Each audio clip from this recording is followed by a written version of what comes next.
কালী, তারা, ষোড়শী, ভুবনেশ্বরী, ভৈরবী, ছিন্নমস্তা, উমাবতী, বগলামুখী, মাতঙ্গী, কমলিকামী।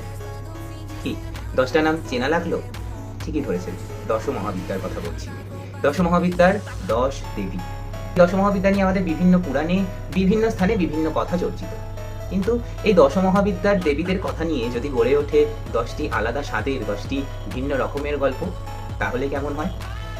আমি কথা বলছি সৌমিত্র বিশ্বাসের লেখা দশরূপা এই বইটি নিয়ে।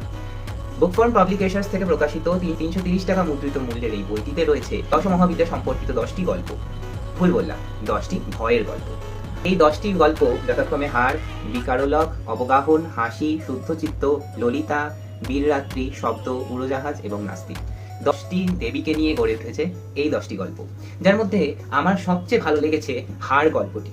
যদি চান এই বইটি সংগ্রহ করতে, তাহলে বুকফার্ম পাবলিকেশনস থেকে গিয়ে সংগ্রহ করতে পারেন। আদারওয়াইজ তাদের নিজস্ব অনলাইন ওয়েবসাইট এবং ফ্লিপকার্টের মাধ্যমেও এই বইটি পেয়ে যেতে পারে।